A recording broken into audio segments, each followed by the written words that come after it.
جب نبی کریم صلی اللہ علیہ وآلہ وسلم کے مرض میں شدت ہو گئی تو آپ صلی اللہ علیہ وآلہ وسلم نے فرمایا کہ میرے پاس سامان کتابت لاؤ تاکہ تمہارے لیے ایک تحریر لکھ دوں تاکہ بعد میں تم گمراہ نہ ہو سکو۔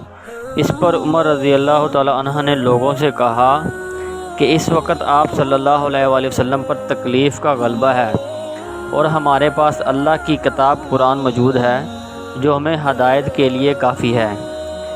اس پر لوگوں کی رائے مختلف ہو گئی اور شور و گل زیادہ ہونے لگا۔